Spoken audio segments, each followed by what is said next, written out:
Hey guys, welcome back to another episode of the Mind Muscle Connection podcast. Today I have a very special guest on, Dr. Matt Frakes. He is the Director of Performance Nutrition for the New York Football Giants, where he leads the development and execution of nutrition strategies to optimize player performance, recovery, and longevity. Matt, really appreciate your time, man. As you were saying, it's super busy. You're starting your new gig here with the Giants. We really appreciate you coming on, man. Thanks for hopping on. Absolutely, man. It's my pleasure. I'm glad I can make it. I can always find time for great people. I appreciate it. I'm really looking forward to chatting with you. I feel like there's going to be a ton of great stuff in here. And so I guess just to start, man, how give a little background on like how you got to where you're at today with the Giants. Oh man, God's favor. Truth be told, it's a blessing in disguise. How everything happened, and how everything transpired. Almost as if I'm not supposed to be in this spot, but it's more so just divine intervention of being in the spot. I say that to say, from there, went to Ohio University on a whim. Didn't know I was going to college. Actually thought I was going to go either to the military or go into. Cause my dad served as a Marine. Couldn't do nothing because of the simple fact that I had my arm. I had a procedure on my arm to where I had the bone marrow transplant taken from my hip to my arm as a kid and had to go through all that stuff. I was damaged goods at the time, which is a gift and a blessing. But from there, went to OU, transferred, got in trouble, transferred out, had to do a reset, went to Bowling Green State University, walked on to the team, doing great. Everything's going well. Then my sit out year, go through camp, get into the swing, getting in as far as like through actually playing time on the roster and everything. Find out Pop's having a procedure done, stop playing ball, worked, made sure that my brothers was taken care of, sent money back home, all that stuff. So worked 3 jobs while in college, undergrad, and knocked that out. From there, went to what you call it, Bowling Green, got my master's, and then stayed in Columbus for a little bit. Just a lot of odd jobs there. I like bringing this stuff up because people think it's a one easy track. Nah, bro, like you got to go through some adversity, and some people are fortunate enough to not to, but go through the odd job, security, balancing, DHL, flathead, doing all that stuff, working in warehouses, graveyard, night shift, all that stuff, right? And then there was a opportunity that came up, crazy, Ole Miss, Dr. Melinda Valiant. So my background after I did my rotations and did all that stuff through Columbus, and then was a teaching assistant at Bowling Green to pay for my master's. Realized that indoor football wasn't going to go anywhere. It wasn't going to go to the league from there or nothing like that. So locked in, locked down on that stuff. Melinda Valiant, Dr. Valiant gave me an opportunity to be the dietitian for Ole Miss for University of Mississippi, while also simultaneously paying for my PhD. I was like, yeah, I'm definitely gonna do it. Get out the city, move, reset, and allow me to do something that's reset the tone of what my family and generation can be. I'm a first generation graduate, but generations after me, what they can be and aspire to be, or do just think differently. So did that 2 years, and then obviously with that stipend, that ain't gonna pay for nothing. $12,000 a year. On top of that, me and my wife at the time find out that we're having a little one, Oh, and she's my fiance. So transition to ABD, did that, passed over to my first job, University of Louisiana Lafayette with Candace Walls, and she gave me opportunity there as a director for Olympic sports. So I'm working with baseball, track and field, softball. Actually, I wasn't baseball there, but softball, track and field, basketball, and then also women's soccer. And from there, transitioned to the University of Louisville because my dad had passed after our wedding. So had cancer, went back home for about a month, helped him transition, and then went back. Pat Ivy gave me an opportunity at Louisville. It was a little bit of a step backwards or down. Went there to Louisville, basketball, Olympic sports. And then Notre Dame came up as an opportunity. They called me while I was at the women's tournament, and we lost in the Elite Eight to Stanford at the time. And then Notre Dame job came open. Coach Kelly, it was a great 6 months. He took the opportunity to job at LSU while I'm in the hospital and my daughter being born, called me, said, come down to LSU. That's the whole backstory. I've done said this story probably like 20 times, man. Every time I say it, it brings me back to, it grounds me, gives me some humility.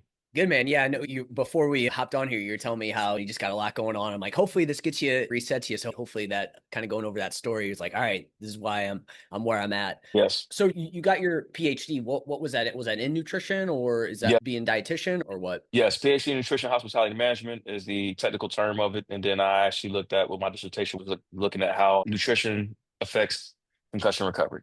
So the dietary intake on concussion recovery. So just looked at and reviewed as far as a nutrient analysis of actual consumption of food and nutrition and also supplementation and overall analyzing and assessing how that may affect the actual return to play process throughout an athlete's concussion recovery and their protocol there. And then from there, just saw that dietary intake, there wasn't as significant, too much of a significant impact of overall dietary intake. But when you look at as far as the pathophysiology and then also how actually concussions occur and then what happens metabolically within those stages, that makes sense. But the what helped was actual, rather not overall caloric intake did meet their needs. I provided a dietary intervention at the time, which is a carbohydrate intervention. Did not have a significant effect, but it helped to see that the omega-3 intake, and then also starting to see that the overall relationship of even dietary intake of creatine intake actually supported or had an association with the accelerated recovery time too. That was that, and it was very interesting because it allowed me to stay within that field of football, and I honestly think what allowed me to stay in this football setting once the opportunity came up from Notre Dame to LSU to the Giants. And I mean, with football in particular, I know there's just a ton around like the concussion side of things, and so obviously something Yeah. super important from that perspective. Cool. So got it in concussion, and so I guess for you, you mentioned you were in the college ranks and then up to the professional rank. Is that something that like people typically want to do is make that jump, or was there anything in significance in terms of like why you wanted to jump to the NFL? Is that some people like I guess the college level, but I'm just curious to hear a little bit more about that. Yeah, so I would be naive or I would be lying if I didn't say that the NFL didn't cross my mind. I always had aspirations of going there when I was playing ball, you know what I'm saying? And it didn't happen that way. So it was like, okay, since I can't go to the league, then is there another way I can do it? But also wanted to, my main point of emphasis was how to make an impact that I can make on players and the services that not being provided to them. How can I make an impact on them to provide some longevity into their careers? So that was my main thing. Is that okay? I wish I had this. I ain't had this. So how can I provide this to somebody else? And in college, honestly, at LSU, I was solid. Like it was more so along the lines of okay, I built something special there. I was continuing to build something special. I was able to advance the research initiatives, the research efforts, while also making that whole entire nutrition thing of that new nutrition center from scratch of my vision. You know what I'm saying? So with the help of others from along the way of saying like Jamie and everything from seeing like what was lacking there and them trying to get that stuff going, what we always wanted to see in the services we wanted to provide in that space. Had everything I wanted, you know what I'm saying? And then not only had everything I wanted, but I had the support of the head coach that was the head coach, the strength conditioning coach with Jake Flint, the sports medicine staff, and the entire just even the Our Lady of the Lake, all that stuff was good, man. It was time for me to get back close to the house and get my family close to home. And then when that opportunity came with this, like it was happening out of nowhere. And the back of my mind, honestly, was always going to be like sooner or later, okay, I can do it at this level. I'm gonna keep doing it at this level, and I want to win multiple national championships. And I was like, okay, if the league comes, it comes. If it does, I'm not stressed if it's not. I'm making a huge impact on these young men here and this and getting them guided in the right direction so they can be successful in their lives and their career. I was like, okay, I'm making a huge impact. Like I'm good. I'm solid. And then right when I'm getting good in that point and I'm like, okay, I'm done. I'm at peace, at ease, they call. So it's just funny how things happen, man. Yeah, that's So awesome, dude. Yeah, no, that's freaking sweet, man. Obviously, hard work and staying consistent with it, and like you said, having that vision too. How long were you at LSU? 3.5 years. Oh, okay, cool. Did you just oversee was it nutrition for the entire program, or was it specific sports there? Football was my baby. I was the lead support for the other dietitians and what they needed as well. But Kayla was the director of Olympic sports. So she ran all the Olympic sports and Olympic teams and everything. Gotcha. Cool. So first year here with the Giants, I guess then as your role with the performance director of performance nutrition, what are going to be some of your kind of main roles now that you've moved into this position? Oh man. So now I can, instead of focusing on the efforts of the entire athletic department, I can focus on just the efforts of the successes of the organization. And that's it. Right. I don't have to worry about if what I do affects the collective, as in the other sports or other teams, because it can get into some inequities with football having things and everyone else don't. But me, who I am, I want to make sure everybody is good.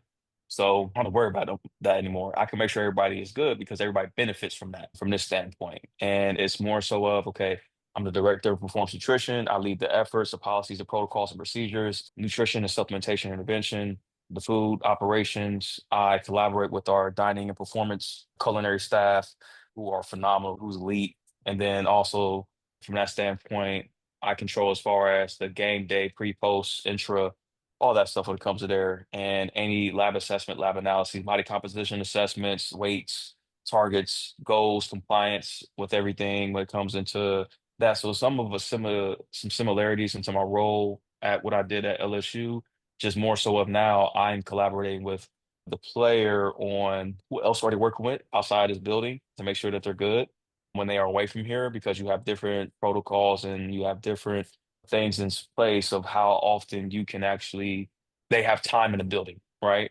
And they have a lot more at stake with families, children, wives, spouses, family that depend on them, and a lot more other stresses that are aligned with the same stresses I'm having now. So it's just that we are more and more, I'm more of a figure as a colleague and co-worker with these guys rather than a coach, uncle, or big brother and trying to guide them in the steps as I was in college setting. Gotcha. So it sounds like you are working at like the macro level with the entire team and organization, but you also have to do it's some individual stuff as well too. Look at that. And like you said, a lot of people are working with people outside of the team, and you just have to make sure that what I'm assuming the body like making sure their body comps where you need it to be, weights not trending in any up or down or anything like that, or these kind of things that you'll have to do specifically, almost like what clean up in a way, I guess then. Yes, just honestly, it's more so management and connection with what they are doing.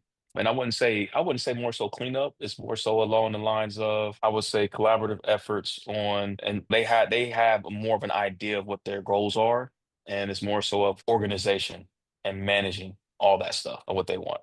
So based upon who else they work with and taking respect of what else they have going on, or their thought processes around what they need to get done too, because they have more of a true understanding of what their body needs in order to have a long career. Yeah. Yeah, cool. So you do, so I know you said like obviously it's some game day nutrition, but there's also like off-season nutrition as well too, right? Is that something that you can give Mhm. them some guidance on as well too? Yeah, I'm developing everything still. Yeah. So a lot of guys, when they're off, they have their own chefs, they have their own, what you call it, their own trainers and everything as well. So I'm trying to more so still give them information on, okay, this is where your max weight needs to be at. This is where the weight range you need to be at when you report back based upon your frame assessment, based upon your body composition assessment. One thing I wanted to do was get a DEXA done, but I have not been able to accomplish that here yet, which that is the next goal, is to have consistency within our DEXA assessments and pair it with our frame assessments and potentially even pair it with the bot pod that we have as well. So we'll see how we can connect the dots with all those data points and ensure that the player understands how their body needs to be for and optimize their body composition towards what needs to be throughout the course of the year. So that way they don't have to stay at one point at one time, but they can understand how their body can fluctuate and be comfortable with how their body fluctuates throughout the different phases of the season too, depending on what their goals are and their objectives are. Yeah. When it comes to like body composition, I'm assuming obviously the off seasons where you're going to change that. How often is that like kind of a goal for professional athlete to change their body composition? Because I would imagine that a lot of guys are probably they developed a lot of muscle as they age and stuff. Is that something that you feel like you're going to have to do pretty significantly of like altering body composition for a lot of people, or do you think that's usually set in stone for a lot of these guys at this level? No, 100%. Because you got to be mindful that even some guys may have, because you have a longer calendar year of playing. That's one thing. And the other thing is that they have other stressors aligned with how their body needs to, what takes a toll on them. So that being said, yes, it's more so of I need to ensure that the player maybe even need to decrease some lean mass, or they may have too much mass on what their frame can hold based upon what the muscle to bone ratio shows. So that's a part of it. So there's once the skeletal structure, once you find out in detail kind of what that is, and some lab and take some blood assessments, some blood analysis as far as to find out what they're deficient in, you can get more of an idea and value of okay, what they need to be at certain stages and what you need to work on at certain stages to optimize what they need to be from whatever your objective markers are. And for me, it's body composition and lab assessments, and also their performance metrics from their tactical skills on the field. That it just all depends, but yes. From my understanding with football, because there's different positions and like the role of each position is a lot different than the Yes, normal. sir. Take like hockey or something, right? It's like everyone's probably going to have this somewhat similar body composition, whereas like football, it's super interesting because each kind of position is going to need to be a little bit different. So I'm sure managing that can become challenging. And as you said, for some people, you mentioned too much lean mass. Is there any position in particular that you would find that somebody that is more of an issue? Would it be more of like the speed? Positions, 100%. Your DBs and then also your receivers, sometimes you'll see a lot more soft tissue injuries that are occurring because the skeleton has so too much mass than what the frame can actually handle from a consistent output standpoint. So that's one thing there. There's also there may be potentially some guys as far as that are edge rushers, outside linebackers, tight ends, or even your tackles, if you will, that whose frame and structure or it is not supposed to have as much as it has on there. So now you got to really have a true understanding of, okay, hey, coach, this is what their body type is. This may be some reasoning behind some of the injuries, if there is a consistent injury history, or this is what you potentially, based upon their structure and everything as well, they may need to be utilized for this here schematically rather than actually using, okay, say like as far as a edge rusher who is more so okay, they can't be down there with their hand in the dirt as an edge or a defensive end, but they need to be more so as far as offset off the ball, and they need to actually lose some weight a little bit and they can't handle being a defensive end. Or there's even some that you'll see tight ends or tackles that have way too much mass on them as well, to where that, yeah, they can't move, and obviously that's the nature of the position.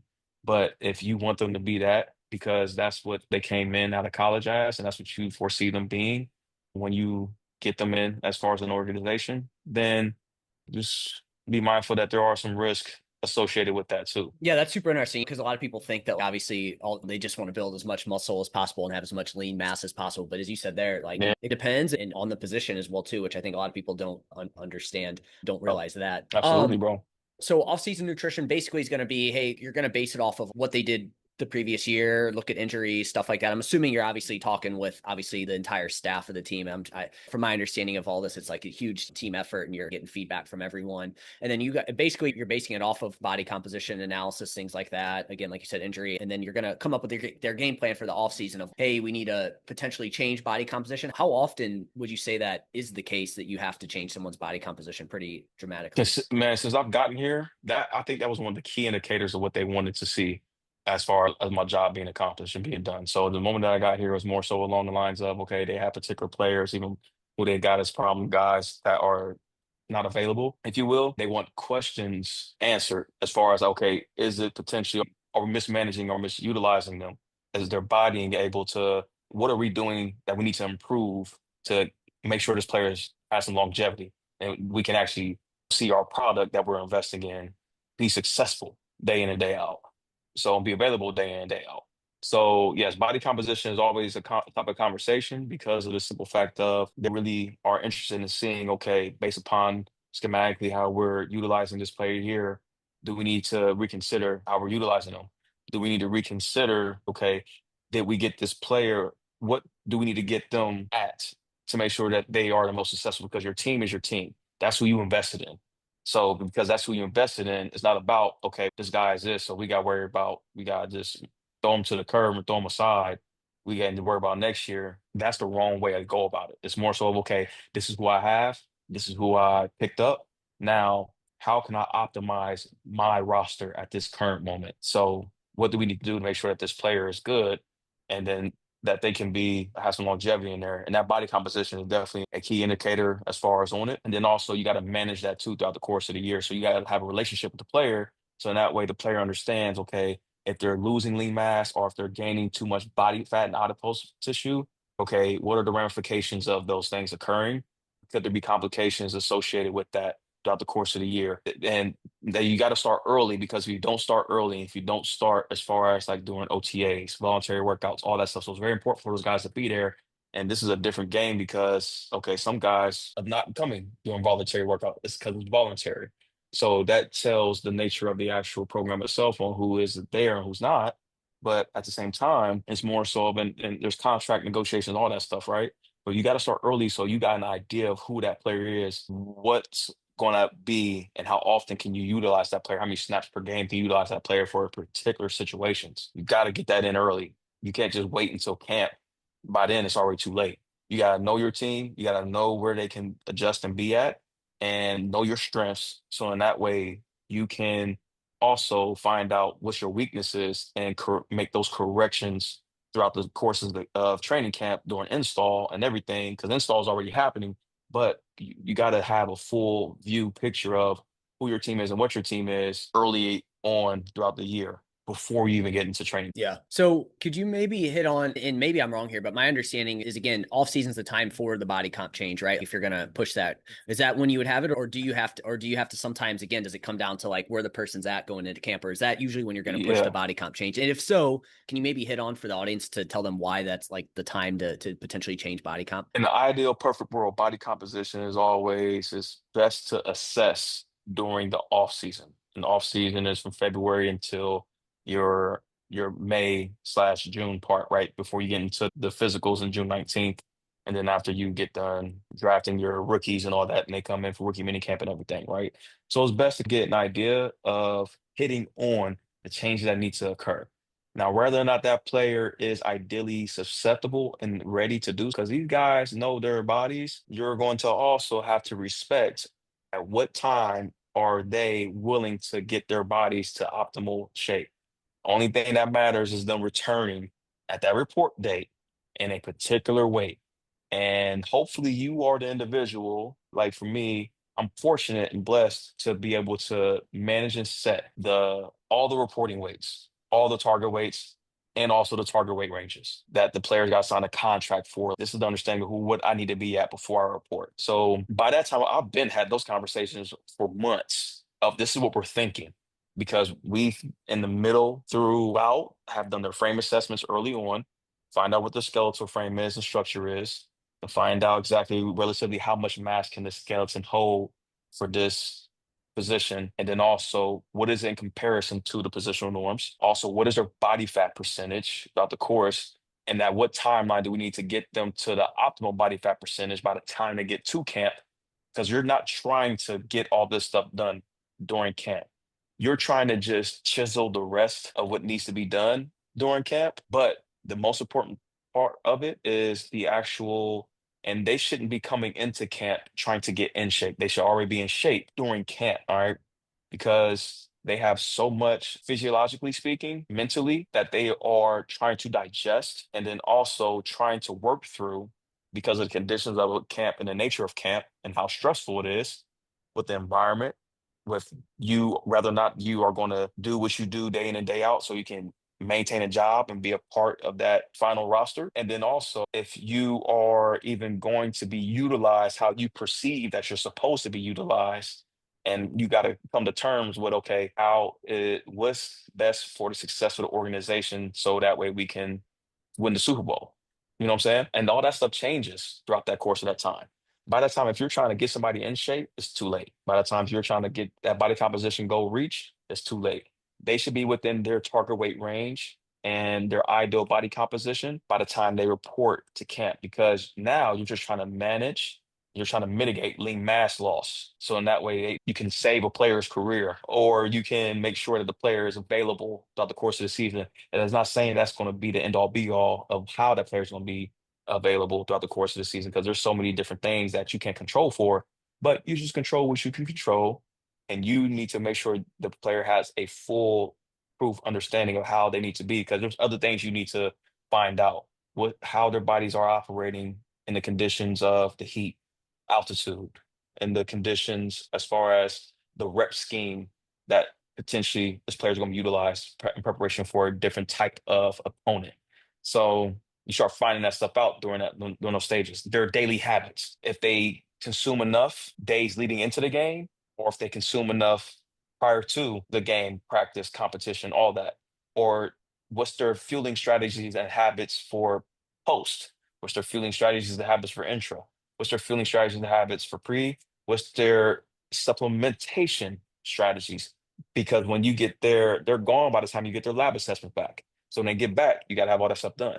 That was a long-winded answer, but there is so much that you have to account for in those situations. So if you're trying to figure all that stuff out and get their body composition done and in order and get all that stuff accomplished, you're backwards. I mean that, yeah, super insightful. And again, it sounds like the big thing being it's, hey, you gotta be well prepared. And again, you don't want to be doing these body comp changes once you get to Right. training camp because that's too late and you're in trouble at that point. Because like you said, at that point, it just becomes about, like you said, mitigating lean mass loss. And I guess I'm Yep. assuming making sure they feel enough for the work they need to do. Yep. So we transition into the season. So what does the focus, you already hit on it, but what does maybe that look like a little bit, like the nutrition, like during the season? Was it different? Does it depend on, I guess, obviously you're going to take into account the athletes, but I don't know if there's anything in particular that, does it change like throughout the week? Is it just based on recovery? How do you guys determine what the fueling strategies are for in season? Yeah, so I'm working on my relationship with the players, and you gotta have a relationship with them because there's so many things that you may need to change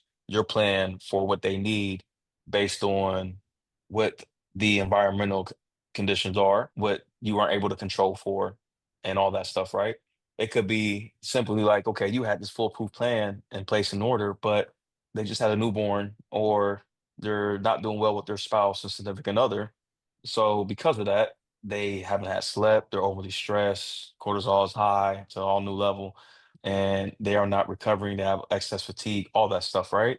So you have to really manage that stress, and you have to really understand what to do each week to week based upon even the week before, how they did, how they recovered, how they fueled post, depending on if they played well, didn't play well, depending on if they ate well, didn't eat well throughout the daily habits as well, leading into the competition and also recovering from the following competition.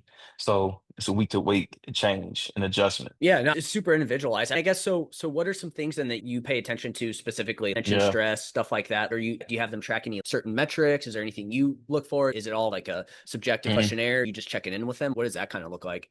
Yeah, so that's the thing too. Like so the off season, I'm trying to figure out their habits based on how they are in the off season. So I'm already breaking down my plans of okay, what to monitor and watch for based on how they operate from my past working with them, and then how to help them then. So the other metrics is that there's obviously the subjective questionnaire that they fill out, but some people just fill that out just to check in and say that they're in because that's a metric and my measure that we use for them to get into the building. So another thing is that you have to that I'm looking at as far as is their subjective what they're telling me from the intake monitor. Rather, okay, well, how was their urine color today? Green, yellow, red. Easy for them to understand information. What their weights were in season. You're looking at one time as far as in the week because that's all you're allowed to do. And for them, you have to educate them on okay, watching their weight post. That's why you're doing this during camp too. They weigh themselves beforehand, weigh themselves after, so that way they know how much they need to rehydrate with after that session as well. That's another indicator there. Looking at player load and working with sports science to find out, okay, typically from what we're seeing and how we're utilizing them, are conditions the same? And then what's the player load? Is there any significant changes in that player load? Is it higher than what it typically is for the same style, same situation, same practice scheme? All that, right? Same reps, all that. Is there any significant changes there? And then also, if there's anything from a sports medicine perspective, if they are in there, what are they seeing them for? What are they getting checked out for? Is there anything as far as for any soft tissue things, any soreness that they were looking at there? Anything as far as any complications, rather their sleep complications? Is there any habits, all that stuff? Like how many times or how frequently, how often are they doing that too? And then looking at that a mid-season evaluation as well, looking at their body composition adjustments from there, and then looking at if we need to anybody that we're retesting, reevaluating from a deficient blood marker. And so it looks like obviously you're staying on top of it each week. In the professional you have to, and then you're doing like a mid-season kind of check-in aspect, see where again you said body weight, but then also blood work, see where that's trending. And then from there you just adjust. Hey, if someone's I guess weight's like trending down or something like that, you'll be like, hey, we gotta fuel a bit more, and you push them to consume a little bit more. Do you give them exact numbers or anything like that, or is it just more kind of Yeah. generalities? Yep. So depending on where they at, we have what 48 hours to get their weight back in order before they go into that game. And obviously, if they weigh over a certain amount, then they are getting fined by the organization because that's a contractual agreement as well to make sure that their body is optimally where it needs to be at for the health and safety of themselves. So, with that being said, yeah, all that, yeah, we're looking at as far as that for sure. And That's I wouldn't say that's the main thing, but that's consistently what you need to look at. Yes, you're giving them the numbers that they need based on because if they don't have, sometimes they're humans, they forget or they finally lock in on trying to do something based upon depending on what the week is. And yeah, based upon that, there's either a certain fluid amount, certain or electrolyte replenishment amount that you need to give them, or even caloric intake amount that they need to meet each day beforehand. And then you can tell them to touch up. They can do a touch up on their weight just to see, okay, now you're within your weight target range prior to the game. And they can weigh themselves the night beforehand or the day beforehand and do that before we leave off for the travel day. So that's something too. With the demanding, football's interesting because a lot of sports it's like 82 games a year. Football it's what seven, I guess 17 now plus preseason. But Mm, obviously the games are super demanding, so there's a reason why hmm it's only one a week. Is it a big? I guess is it common for guys to be under more so under fueling? I'm assuming during season is that kind of the bigger issue that you A guys are. 1,000%, 1,000%, because you're also still recovering from the demand of the actual largest workload day that is a contact exposure of that person. And you have to have volume and intensity in order for them to have the adaptation in place for the actual game itself. And you don't get in shape for a game until you play a game. That's what it is. You don't build the callus for the football unless you have balance, what you call it, volume and intensity. But with that comes with also demand for caloric intake. And a lot of them, again, like the biggest thing that we always have the complications with is that as stress increases and as expenditure increases and as contact increases, the need for calories increase, but you're still eating the same way or less because of the stress and your appetite suppressed.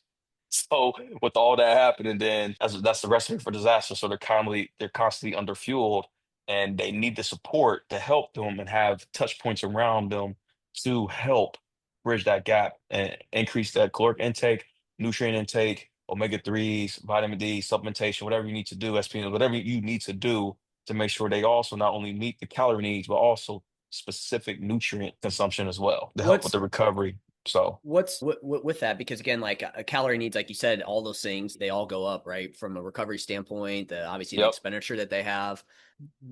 How do you help people? Are there any kind of go-to foods or anything that you guys try to say, hey, bump this up? Or are you concerned about where the food's coming from? Because again, obviously, when you try to increase calories, it's that fine line of, hey, increase your calories. We want you to eat some more calorically dense foods, but we want to be careful with going like too far in the extreme of just yep, eating straight crap all the time. So what does that kind of yep. look like? Yep, that's why we have the chefs and the culinary team that we have. Because with the chef and culinary team that we have, obviously we work well together and they design their menu around the type of contact exposure that is around there. That's like our Mm. philosophy when meeting together.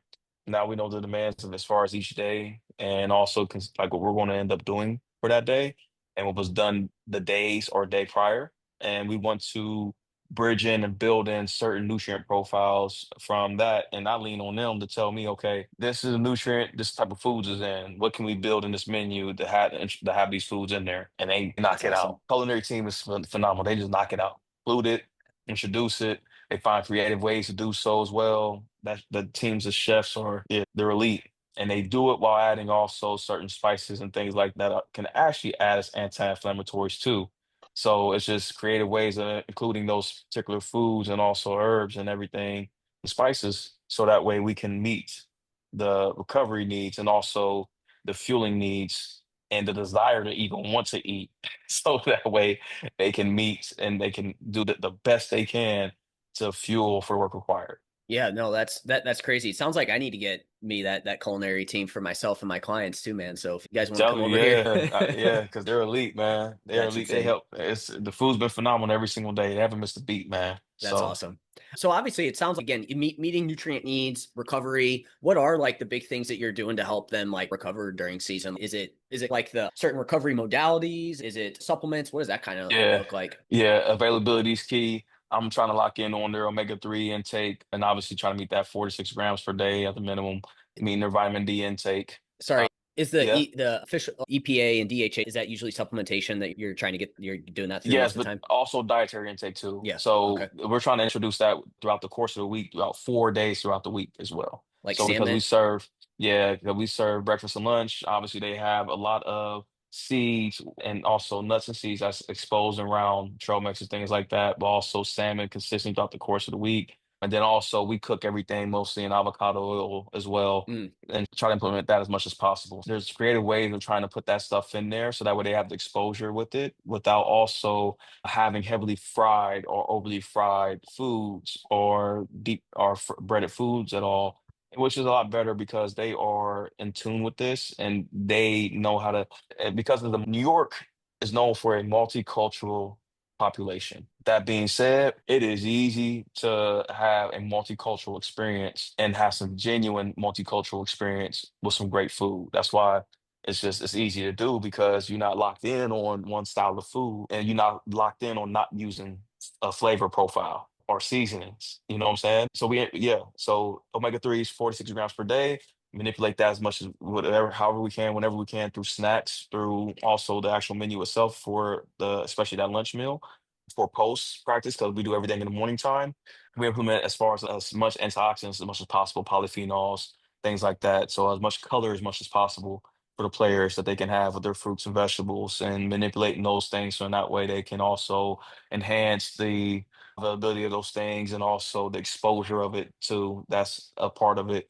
And then even in the sense of what you call it, from a standpoint of through supplementation, magnesium, vitamin D, zinc, omega 3s as a baseline measure, then obviously guys, there's some other things that they may be able to do that you have to educate and coach them on being exposed to and take themselves. But just trying to ensure between even the amino acids, the adaptogens, the everything that they even have a team of people that expose them to certain things as well within the confines of actually following and ensuring that you're taking not only third party tested supplements, but you're not taking any banned substances as well. Yeah, so we go about in that fashion and get creative as much as possible with it, and then also work with them, their families, and also who they need to their support system on introducing those things too. Because even though breakfast and lunch is here, they need to have dinner or dinner and another meal or two outside here, depending on the position group and the size of the individual. So Yeah, and you guys just obviously, it sounds like you probably try to hit their base as much as you can, which then allows them maybe to have some flexibility like later on too, if they need to, like you said, if they stuff with family and stuff. Because you forget, man,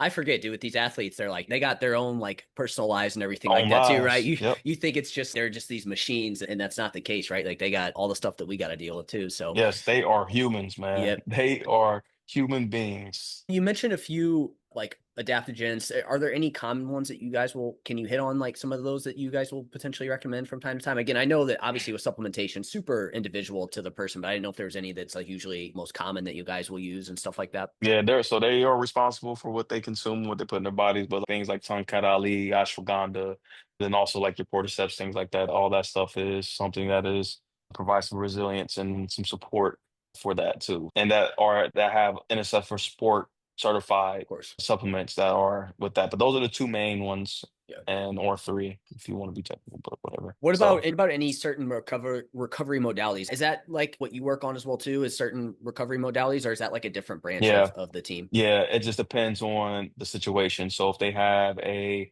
soft tissue injury, then there's a recovery modality that's implemented within their intervention there, such as we'll have like things as far as, okay, there's some turmeric available, there is some collagen available, HMB, there is some creatine available, like whatever it may be, or they need to have this available at their house at this particular time, depending on the timing of that. So there's something for them along those lines that they'll need to work with there. And then also there's some other things from a recovery standpoint of just even just dietary intake in general from a post competition and then also from a intra competition situation too. And even electrolyte exposures and all that stuff. Yeah.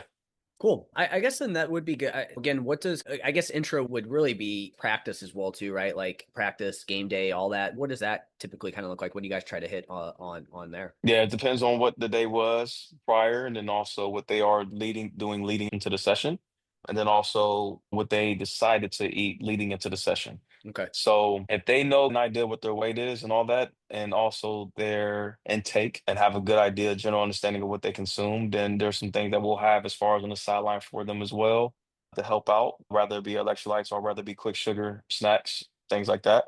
Yeah, just your typical stuff, right? So intro is the easiest thing to do to have. It's that leading to portion of it, and also did they consume enough to have the glycogen restoration and the energy reserves and the sleep quality to be able to do the work that's necessary for the next day. That's the tricky part. Yeah, making sure, and then I'm sure travel and everything like that obviously makes things super Yes. challenging there. Again, and I know this is gonna be super individual, but what are some of the kind of calorie ranges that people can expect from some of these athletes? What is that? What's the range that you've seen here? And again, obviously we know it's gonna be super dependent on body size. So you got a lineman versus Yeah. like wide. I'm sure it's huge, but what does that kind of look like there? Yeah, you can see anywhere from as low as 2600, depending on the Wow. stage of the season. Some as low as that, depending on what your goal is and what their goal is Right. for body composition adjustments and all that stuff, to anywhere to maybe 5600 or 6600. So yeah, I've seen a lot drastically, That's especially depending on the style of the day. That's a pretty yeah, honestly shocked it could go as low as that. I'm assuming that's again, obviously it's the individual, but I'm assuming it just again that's someone that partly genetics. I'm assuming a little bit, obviously, just a Well, lot that goes into. and it's a very acute stage situation, so very short term for that to occur with a high focus on protein needs. So you're meeting at least for every pound of lean body mass that, or even total mass, you're meeting a gram per pound. And once you do that, you're manipulating around, okay, how often they are consuming as far as the carbohydrates and fats around there, and they're just consuming just enough to manage and maintain as far as lean mass. In season, you're not doing nothing that low. That's always an off-season I situation. see. Always a situation where they are okay. They have had a lot of gluttony. They have ate insane, and you need to make some adjustments. But they also are trying to make not the quick turnaround because there's no quick fix, but they're trying to start some initiation to that better habit, if you will. And then also and some guys like that, like you got to meet the needs whatever the player needs, and you got to support them throughout whatever the player wants. And a lot of players, some players believe in the low carb, high fat. It's not about trying to prove them wrong. You just got to help them manage and maintain through that. Some people believe in as far as in fasting, then that's their best thing, and not eating until and have a restricted time feeding windows. So it's not about trying to prove them wrong. It's about, okay, I got you. This is what we can do to give you the best benefit to have the best success while following this plan that you desire to follow. Yeah. Do you weigh out the pros and cons if someone does want like a higher fat, lower carb? Absolutely, Okay. absolutely. You get the information, and what they do with it is what they do with it, but you don't demonize it. I never Right. demonize it because it has its place, and if you want to be technical, there's literature around it in both scenarios. So it's just all depends for this style of an athlete. Just because the literature also, and a lot of people say as far as okay, this is what the research shows. Don't know nothing or anything about research at all whatsoever, because there is still even some clinical trials that's undergoing right now that if you do a deeper search in, or if you talk to any particular as far as those that are embedded as far as in the research as well, that they are conducting studies that are not published yet because publishing takes a very long time, and you're at the mercy of those that are reviewing those papers and everything as well. And with that being said, they have findings that they're seeing throughout that time, and are associations that they're seeing right now. And even though it's not published, does not mean that it's not accurate. It doesn't mean that it doesn't work. You got to remember too, the effect size of an individual or the effect size of the actual population itself may represent 62% or whatever of the variance and making some crazy, just making up a number. Okay, what is that? The other 48%. What about the rest of that maybe it did not or did have an effect on that you're trying to study? You're just going to just not take respect to that at all whatsoever because everyone's genetically different. People respond differently to certain things. So Yeah, it's that's interesting because I've seen some crazy things like, oh, NFL offseason, guys eating like kind of carnivore style. And I'm just like, okay, again, I mean, at the end of the day, the guy's a yeah, professional athlete. You can't yeah. discount that. But again, Right. is They try to generalize it, bro. They try to generalize everything. Everyone wants to generalize and simplify and oversimplify everything. You can't do that. like I wonder with certain eating styles, again, you're in the NFL, like at the end of the day, you're a freak athlete, right? At the end of the day. So it's like maybe they Right. have a little bit of a buffer too in terms of what they can get away with. And it's a result oriented profession. And so it's if the results are there, it's can't really argue any of that with them. Right. You see how some players that are some very famous players in the Hall of Fame and that are done very well that have managed to succeed on paraphernalia and also it's just straight, just that, and also Diet Coke, Yeah. or just eating straight hot dogs Yeah. or just eating just McDonald's and do well It's and have crazy, a Hall man. of Fame career. Yep. That's That don't insane. mean you can. Yeah, probably means you can't, but yeah, no, that's hilarious. Yep. So I know one thing you said that you're big on is increasing the players' like longevity. Like that's something that you really focused on. What does that typically look like? What are some things you're working on there? And do you focus on anything specific to kind of help athletes' longevity? Yeah, that's all, man. It's all based on what they collectively and cumulative have experienced. So, what's their day to day look like? What do they need? As long as I'm available and can provide them the service, that's my thing to their longevity. Is okay, what can I provide for them day in and day out consistently to help give their body the best chance to play and stay healthy? And the times that I can control it. That's all that matters. And how can I be a resource to them to where they take heed to the information I'm giving them to carry that on outside of the building, outside of my care? That is my thing for longevity because you can't dictate how much of that is done or what goes into it, but all you can understand is that, okay, what can you do and the times that you can control to help that player rather feel at their best, be at their best, or at last minute have something to give them the best chance to have a job and also perform well and potentially recover. Because and also you being consistent with them available day in and day out, they're more likely to make the necessary changes and recommendations and meet the recommendations and do those actions of what's needed outside of your care in the building. So that's the thing. People want a quick trick or a map or a blueprint of what that looks like. It's literally you cannot just give everyone the same recipe at all whatsoever, unfortunately. So it's not like you're trying to prepare a family dinner and everyone gets the same recipe of the same meal.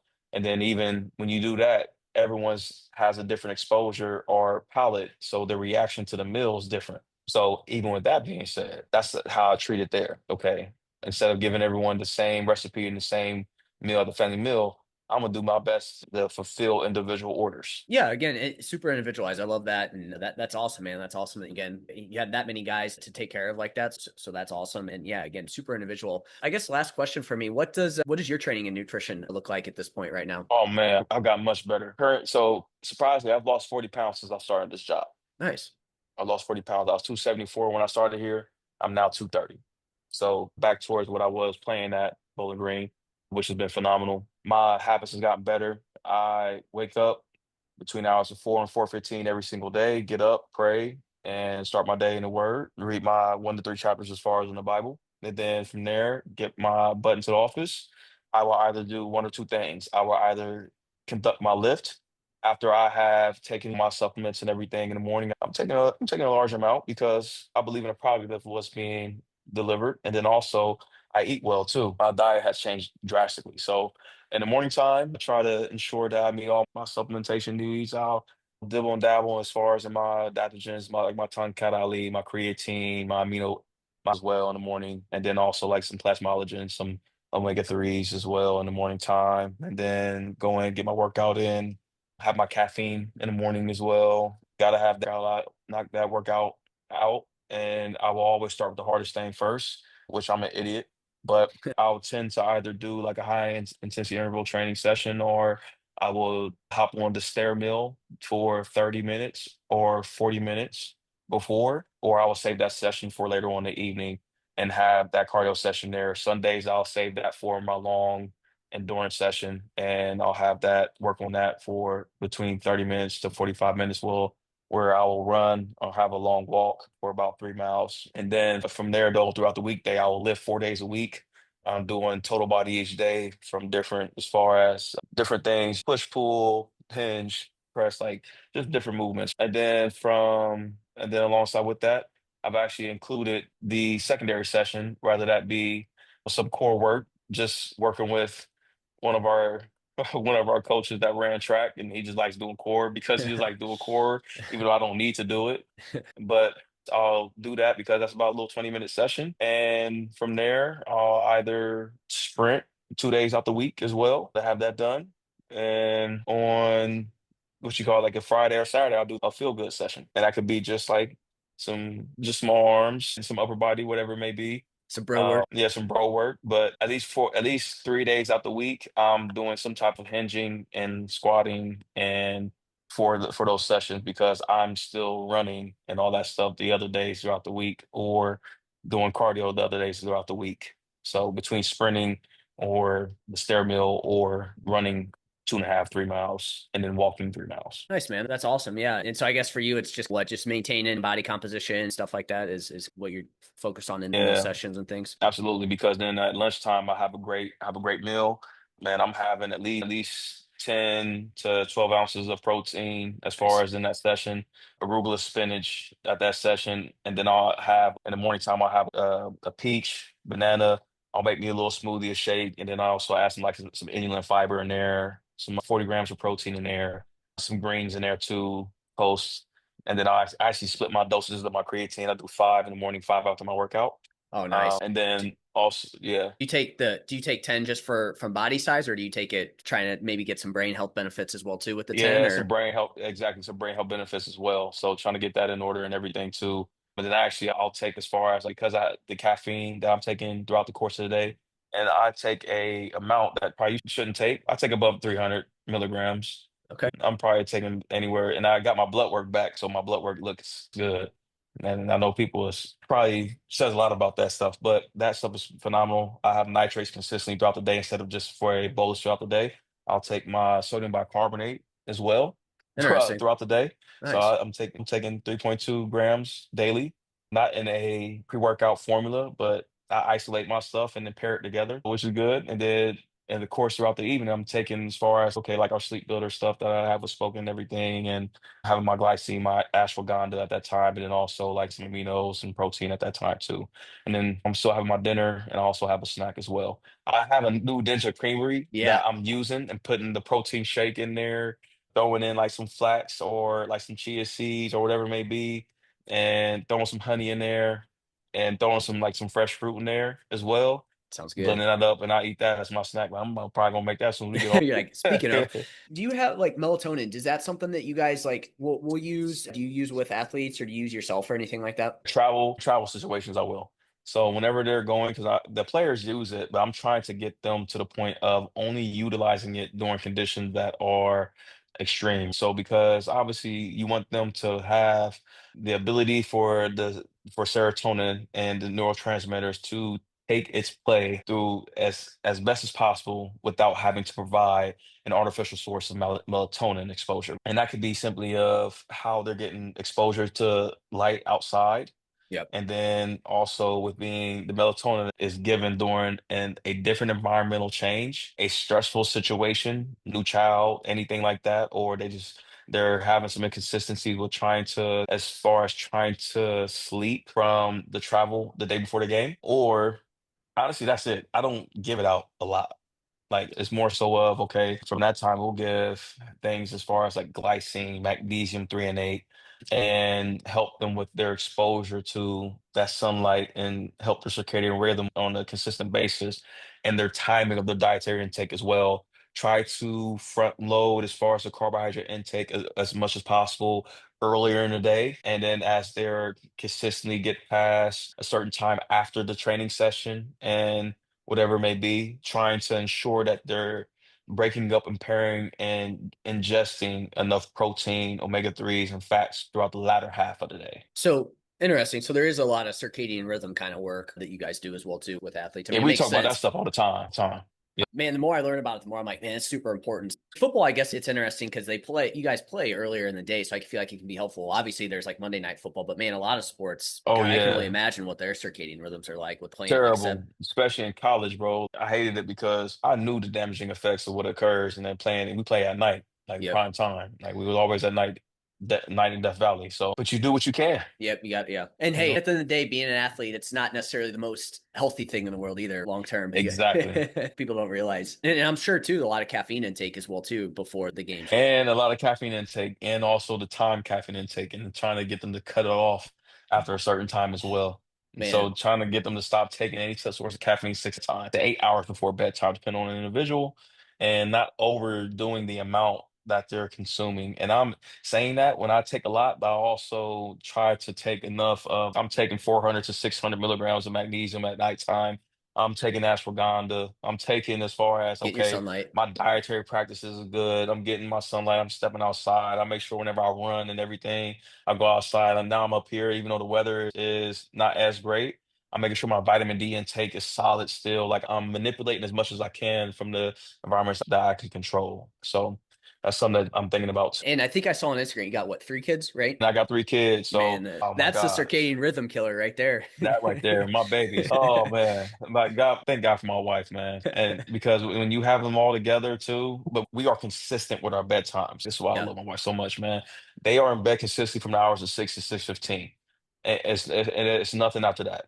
My that's awesome. oldest, he stays up around 7:30. We have consistency in the home, so that way they can go to bed and we have the same practices no matter what, and the same. We try to keep the same schedule no matter what, even with all the demands of their playing like Kingston's in a lot of sports. And I know when the other two start getting into sports, it's gonna be a little bit more difficult. But we try to keep some consistency as much as possible in the timing of everything. And it's to the point to where they're early birds too. So it's easy for them to go to bed because they wake up so early Yeah. and we keep that bath time the same, the eating schedule the same, all that stuff. So that way they can go to bed. And so that way also me and my wife can have our time together as well. So I don't know how they do it, man. How the wives do it with the kids, man. It's a full they're time job in and of phenomenal, man. itself. Just from God. Yeah, again, the more I learn too, dude, it's having people set again, trying to be more of a, like you said, an early. What do they call it? Is that early bird? What I don't, I can't. I know it's night owl. I can't think of what they call the early one. But again, like if you can have Yeah, more of your routine based around that, it just seems like from a health standpoint, dude, it's just like way better much better. to have it that way. That's awesome. Brother, like it's 6 o'clock this time right now. As soon as I get off with you, I'm gonna get this Ninja Creamy. I'm gonna get in the shower, man. I'm just gonna start sipping my tea, have some Time ashwagandha, my magnesium, and I'm getting in bed by 8:15 so I can get up at 4 o'clock again and do it all over. and everything gets busy for you tomorrow. Real quick, and this is short. Quick, do you travel with the team as well too? Oh yeah, I travel Nice. with the team. Wherever they go, I'm go. Cool. Awesome, man. I'm from St. Louis, so we don't have a football team anymore. So unfortunately, won't be headed over to my neck of the woods Yeah. anymore or anything like that. But man, I'm so upset we don't have the Rams anymore. But what can you do? So, Hopefully it changes, man. You yep. see it always changes. If Yep. something happens, they may come back home. Yep. You never Yep. know. Matt, really appreciate your time, man. This was super insightful. Really appreciate you taking time out of your day. Things are about to get super busy for you, as they always are. But really appreciate your time. Is there anywhere where the audience can find you? I keep my things simple. Superior Frakes. Contact me there. Message me. Email me. And now that we're in season, be honest with you, the team is a team. My primary focus is the New York Of course. Football Giants, and that's it. But I will get back to you as soon as I can, man. Because also, not only is it the New York Football Giants, it's the Frakes family. Yeah. That's the thing. And then I'm trying to juggle all that while also ensuring I'm working and improving myself on a daily basis, always learning, always reading, always in the Word, and always trying to be innovative and dive into the research and stay in the research too. So I'm trying to juggle a lot. It's not to say don't contact me because I love helping people. I love talking to people too. These conversations I learn more from than anything as well. So I love doing so. So contact me anytime. The Superior Frakes is my all my handles. Cool. Cool, Matt. Yeah, appreciate it, man. Hard worker. Really appreciate your time, dude. And we'll chat with you again soon. Absolutely. Y'all stay blessed. Appreciate you.